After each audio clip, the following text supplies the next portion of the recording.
Good afternoon, everyone. This is Wes with Tech Talk Lives, and today we're going to be talking about websites. And all of next month, we are going to be talking about websites, what you need to know, what you need to do, who you need to host with, who you don't need to host with. And standing in today for Ashley Kinney is her lovely husband with Your Website Guys, Richard. I'm not nearly as lovely as she is, but I appreciate the camera not breaking, so I think we're off to a good start.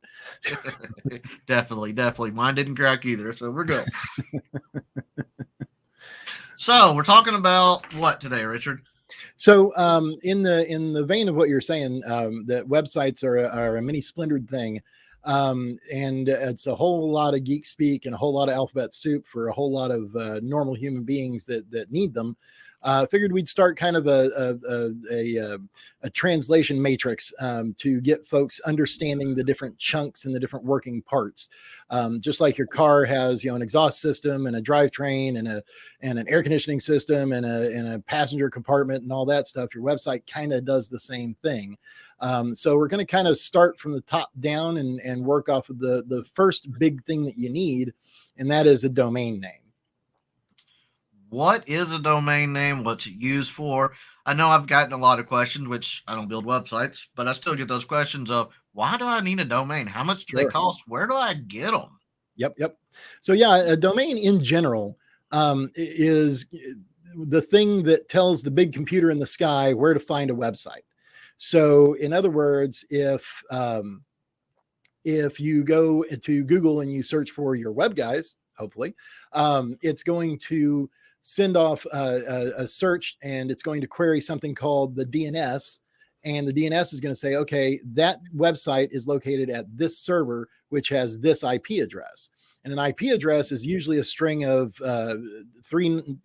four sets of three numbers or smaller than three. So like a 198.21.1.5 is an IP address. And so instead of trying to memorize all of those for whenever we needed it, like we did with telephones back in the day, the internet gods figured out domain names. So instead of that, you now have yourwebguys.net or your-web-guys.com.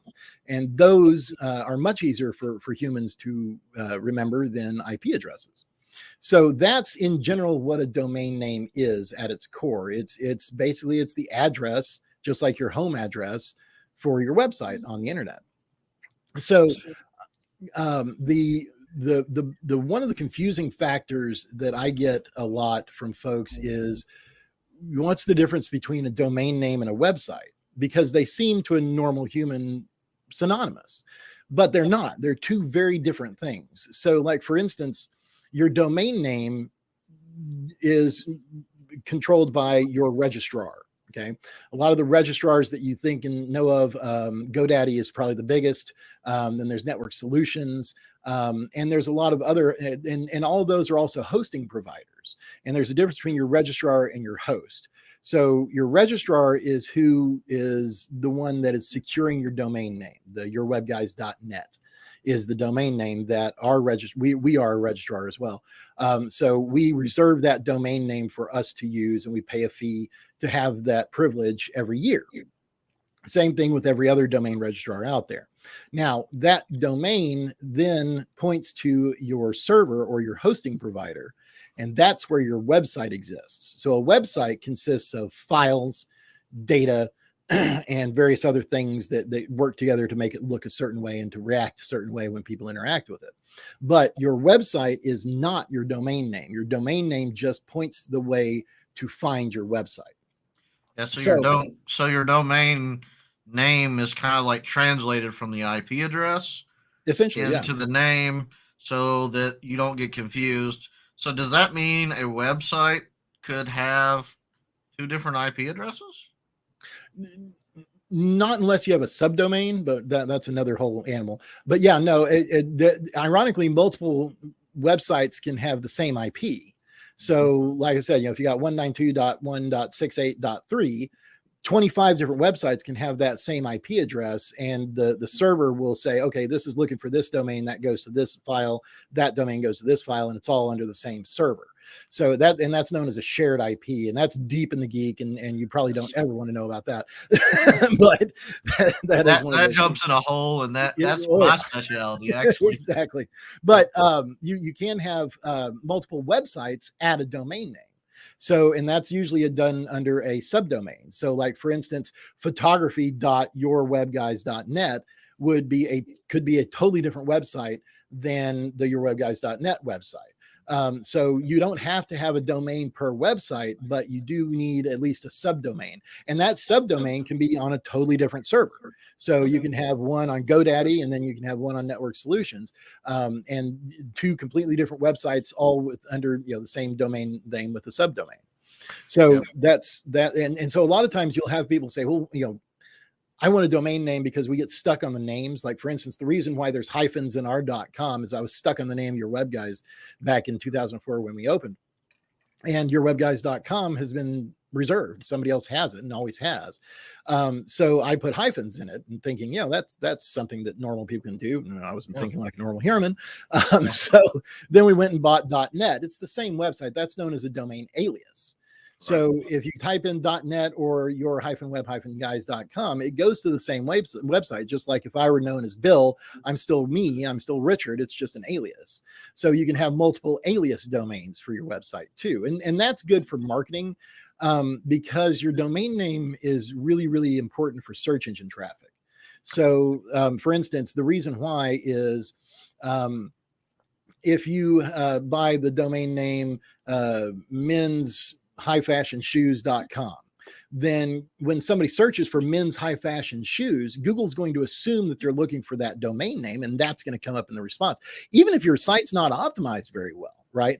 And that's been since day one that Google's done that. And so they've even looked at trying to turn down that knob, for lack of a better term, in the algorithm, and they've yet to do it. And they've been talking about it for almost a decade now. But at the same time, that's not very brandable, right? So men's-highfashionshoes.com, nobody's going to remember that. But Zappos.com, that I don't even know if they still exist or not, but that's a very brandable name. Right. It's not very searchable, but until you know that brand. But if they had their domain name set up as men's-highfashionshoes.com and then their alias is Zappos.com, then on all their marketing material, their brochures and business cards and billboards and TV commercials, they put Zappos.com all over it. But when Google looks at that website, they see it as men's high fashion shoes, and that's where they're going to get another kick from marketing. So domain aliases are another option, and all that the geek stuff that takes to set all that stuff up is done through something called DNS. So DNS stands for domain name servers. And basically, like I said, that's what tells the big computer in the sky when you search for Zappos.com to go to this specific server, or, photography.yourwebguys.com. There's more to it than that, right? So DNS also has different records in it. So what we've been talking about so far are called A records. And A records are basically where the www domain name or no www domain name go, or the subdomains, the photography.yourwebguys.com subdomains. There are other records in there. There's C names, there's text records, there's MX records, and each one does a different thing. So your MX records are where your email servers are. Your C names, I've forgotten what they do. Your text records are usually things like DKIMs and SPF records for emails to be able to transfer and are secure. And it's a bunch of geek stuff. But any little piece of your DNS, if it's not set up properly, can blow the whole thing up or can break that part of your website. So having control over your DNS and where your DNS provider is another piece of the puzzle. So you've got your domain registrar, you've got your hosting provider, but in between them is your DNS provider. And usually your registrar is the same as the DNS, but not always. There's a lot of CDNs, which stands for content delivery networks, like Cloudflare, that provide a whole lot of services in between your registrar and your host. For instance, all of our clients, all 150 some odd websites that we host, go through Cloudflare, or at least we're in the process of making sure they all do, mainly because they can prevent what's called DDoS attacks. So a DDoS attack stands for dedicated denial of service. And essentially what it is, it's a botnet, or a bunch of robots, or a bunch of computers that have been infected with the virus and turn on whenever people aren't paying attention, go and try to attack a website and find vulnerabilities on it. And it's not exactly a DDoS attack in that regard, but that's what it results as, because all that incoming requests, all those incoming requests to the server overloads the server and it goes offline. Now, a true DDoS attack is usually malicious when it's somebody that's mad at you, and they set up a botnet to just overroll your server. Unless you're political or some kind of a thing like that, unless you really make the wrong person mad, you don't have to worry about those. But the botnet attacks where they're finding vulnerabilities and testing the website for hackable chinks in the armor, so to say, those don't materialize in the same way as a DDoS attack. And so companies like Cloudflare will have a DDoS attack system to where it will parse out your IP addresses over a big cloud. And so when they're hitting one, they're hitting a cache and not necessarily draining its server. And there's other defensive things like that. But there's the other best part about CDNs is they can cache your website and serve it, like I said, over multiple different servers so that it serves faster. A cache means that they're saving a copy of your website to be accessed from their servers, which are faster, and they aren't doing database queries and all that to expose or to bring up data. That's advantageous for a lot of reasons, but not the least of which is that your cache can then just be sitting there while your server doesn't have to do a lot of work. It's served up faster and it's better. So you've got your registrar, which creates your domain and gives you access to the domain. You've got your DNS, which is where the name servers at your registrar point. And then your DNS points to your server or your hosting provider. So that's all kind of the scale. And then your hosting provider has the files, the images, the cascading style sheets, the JavaScripts, the database, all that stuff to actually create the website. So it's a bunch of different levels that your browser has to go through to see, that first image of the website. And it's actually kind of fascinating if you like that kind of thing. Yeah. And once you dive deep into it, you get very deep because like you said, there's different records and different records do different things. Kind of like you can have a domain name and you can have your DNS set to go to this website, and to go to this server, but your email is actually hosted by Gmail, for an example. Like I use Google Suites or Google Work, if you want to call it the proper name, and it doesn't go to my domain, but it does. That's one of those things that most people don't understand is just because you have a website doesn't mean you automatically have email either. Right. Yeah, you can. Yeah, but you can. 9 times out of 10, though, regular hosting providers that specialize in websites like us, we provide email. But it's just kind of it's a mailbox, right? It doesn't do a whole lot of fancy stuff. It doesn't have, calendars or meeting systems or things like that, but you can send and receive emails, right? If you need something more than that, and if you need like higher end spam prevention and stuff like that, then we send you off to G Suite. And because they do have a superior product, but ours is free and you get what you pay for. So if you don't need something crazy fancy, you can get that with your hosting provider, but you don't have to. You have the freedom, and that's one of the neat things about all these different pieces that we're going to be talking about over the next month or so.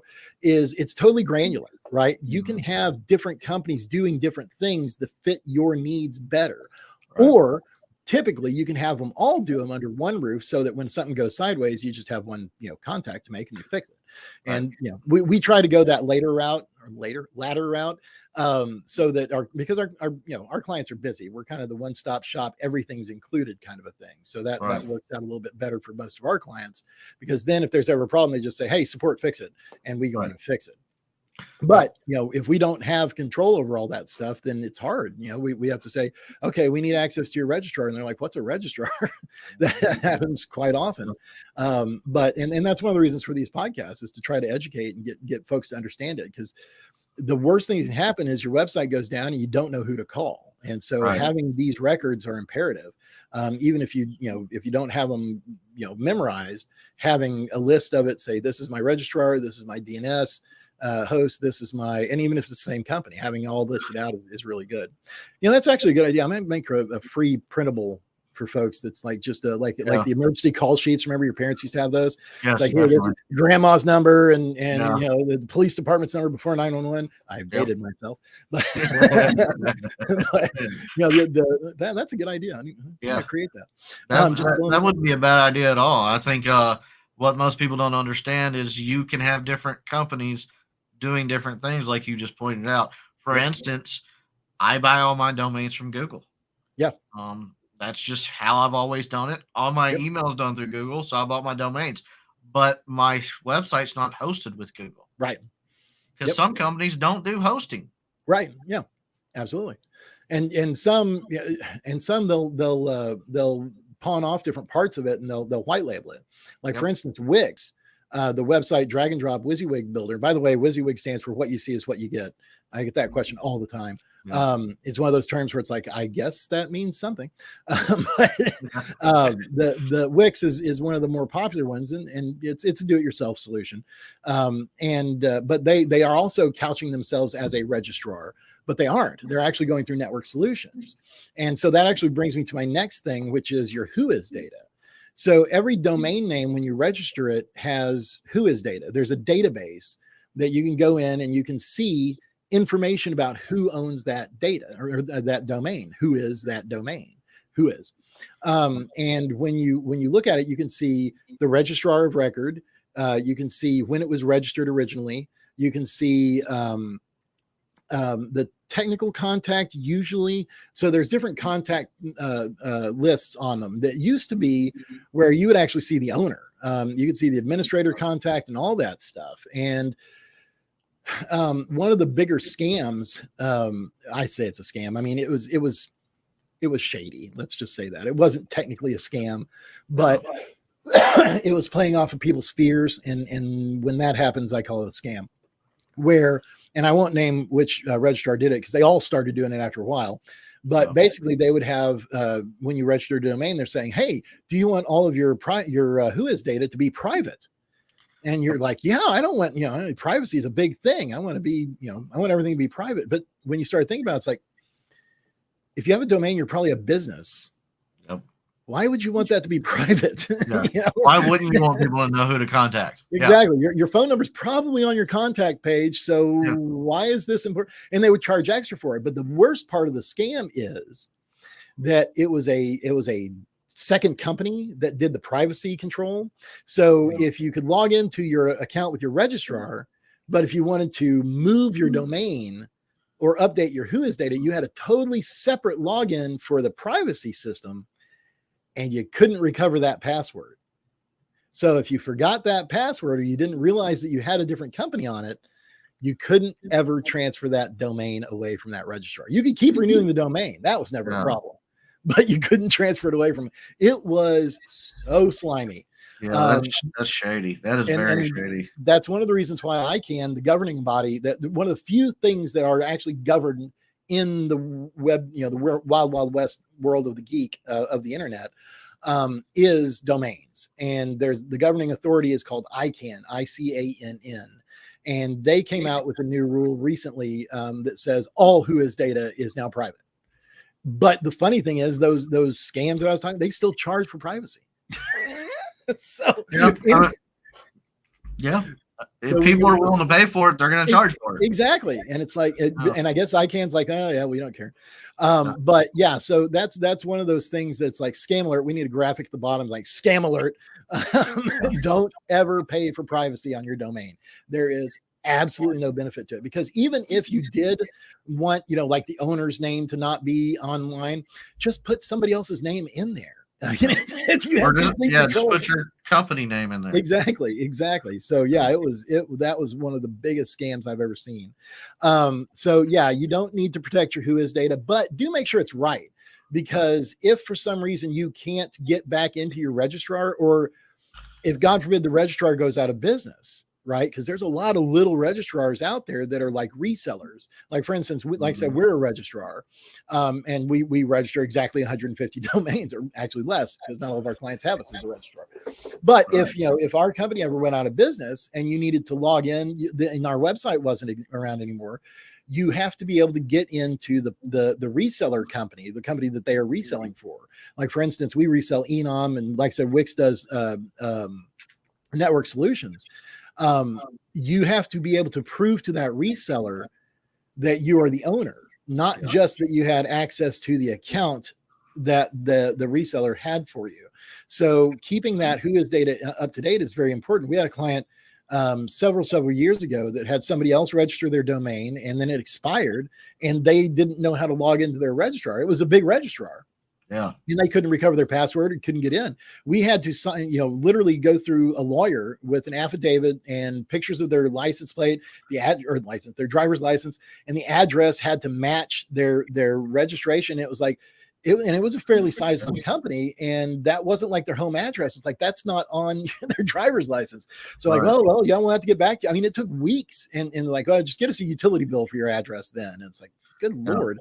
And it was ridiculous, but at the same time, that's how security has to work. You don't want just anybody to be able to grab your domain name, so you can't, begrudge it to them. But you got to keep all that data up together and up to date, because God forbid if they had moved their location since it was registered.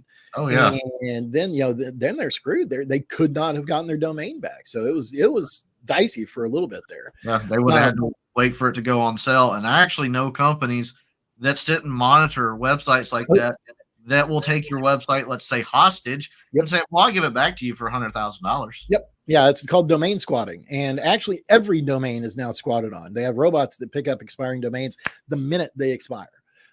So there is a grace period now. Again, ICANN stepped in and said that's not right. We're going to give folks X number of days. I've forgotten what it is. I think it's like a month that it goes into default. I can't remember the term. Yeah, it's like remission or something like that, where you can still go and renew it, but you have to pay a premium to renew it. You have to pay like $200-300 to get it out of Hawk. That's better than a cyber squatting sitting on it and saying you have to pay $100,000. But yeah, it's best to keep it renewed. So yeah, any kind of, and the biggest problem is with domain aliases. Like I said, if your webguys.net ever went down, I might not notice it because our actual website is your-web-guys.com. So I wouldn't even realize that it's not working until I tried to go to that domain. It's, oh, that's expired. Oh crap. It's out of remission. I can't remember the name of it. But yeah, it's being squatted on for, several $100,000 or, $5,000, $6,000, $7,000, $8,000. Regardless, domains are valuable. And because we're running out of them. So that's who is, that's DNS, that's your registrar. Okay.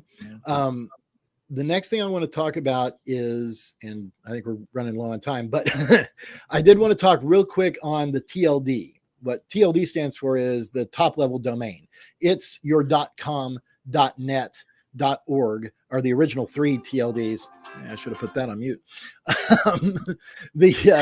Those are the original 3 TLDs, and then you get the new ones like .us and .ws for a while was popular, but that was another kind .biz, of .biz and .info, and those were the newer TLDs. But the .ws is a funny one because that was popular for a while before the .infos and the .biz and the other ones started coming out. And people thought, well, they were, the registrars were selling it as that stands for website. No, it stands for Western Samoa. So if you have a .ws TLD, your website is supposed to be in Western Samoa.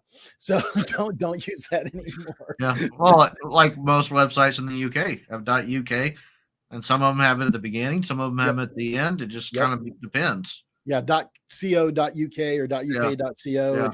Yeah, and I'm not sure how the foreign or overseas TLDs work, because, like I said, there's some reason why there's two dots in there. I just don't know what it is. But the new ones, there's a ton of them out now. There's .ninja, .guru, network. I mean, it's and they're trying to make it where you can have .anything. Not like your web guys .anything, but like literally I could get your web .guys, or your .web guys, or Richard.Kenny, or anything like that. So that's where it's going to, but it hasn't gotten there yet. They got to figure out IPv6 first, and that's a whole nother conversation. That is a deep conversation, and that was But yeah, for the most part, the ones that you're going to want to register, if you can still get a .com, that's the gold standard still. .net is a close second. .org used to be reserved just for nonprofits, but it's not anymore. .gov you can't get unless you're a government entity. And then .info, all the other new ones are kind of distant third, fourths in the options. But at the same time, it comes to your marketing. So do you want the men's high fashion shoes.com, which is available, or do you want mensshoes.com, which is not? And that the longer the domain, the more likely it's to be available. But the 1 and 2 word domain.coms are they're gone, long gone. Yeah. And when I was actually coming up with my company name and all that, I was sitting there racking my brain. The first thing I did was see if the domain was open. I didn't even say, okay, this is going to be my name. Right. I went through to see, okay, what domains are open for me to name my company? Can I abbreviate it? And that, I think, is one of the hardest things. And one of the things that you have to keep a lookout for is there are certain search engines, not going to mention anyone in particular, but as you're sitting there searching to see if it's open, they will actually kind of squat on it, so the price goes up. And that's one of the things that kind of makes me mad, that some ISPs and whoever, they do stuff like that. And that's kind of shady, but that's also the world we live in. Yep. And that's what I always say. It's like, this is still the wild, wild west. The internet is still brand new. And to illustrate that point, I use this. You remember what the Cowboys had on their website the last time they won a Super Bowl? No. They didn't have a website the last time they won a Super Bowl, right? So that tells you two things. One, the Cowboys need to win a Super Bowl. But two, the internet is still very, very young. Because the Cowboys they're a media savvy team. They were one of the first teams to have a website, and in '96 they didn't have one. So that was not that long ago. I know there are people that are voting now that were born in '96, but still, for an industry as big and ubiquitous as it is, that's so brand spanking new. The oil industry is ancient compared to it. So that's the thing to keep in mind. If there's a way to screw people, or if there's a way to take advantage of people, somebody out there is going to do it on the internet, and buyer beware. And on that note, I would assume Wes is the same way. If you ever run across something that goes, that's weird, I wonder what's going on there, let us know. You can contact us anytime. We are happy to give you information. And here's a real good example of that, of the Wild Wild West type stuff. I don't know if you remember, if you're old enough to, again, I'm going to show my age here, but back in the 80s, there was a thing called slamming, where the long distance company would call you up and they'd say, they'd ask you a question like, isn't the weather beautiful today? And you'd say yes. And they'd record that yes. And then they'd switch you to their long distance service, right? That was called slamming. Something very similar is happening online right now with domains. And you'll get a letter in the mail coming from your Whois data that says your domain's coming up for renewal. Pay this bill. Here's how to pay it. And they're betting that you don't know that your domain's registered through somebody else. And so if you send them a check or you give them a credit card, then your domain's with them, and God only knows what they can do with it, right? Because they're an overseas company. Yeah, they can keep that domain forever, hold it hostage, never give it to you. Because you just gave them permission to own it. Exactly. Yep. And same thing is also happening with your Google My Business profile.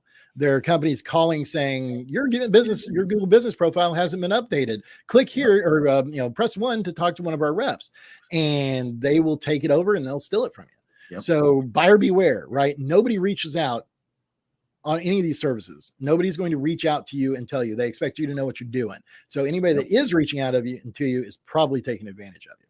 Yes, definitely. And you can use a feature like I do where it auto renews, it auto bills my credit card and all that.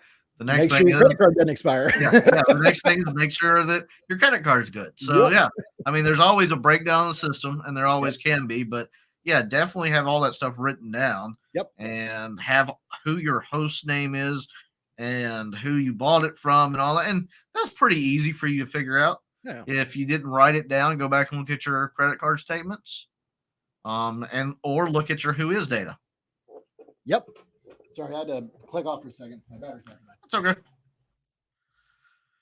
But that's one of the easiest ways to keep yourself safe is look at your data, look at your information, and keep it updated so that you don't have any of those issues or problems. And if you ever need any help, feel free to reach out to us.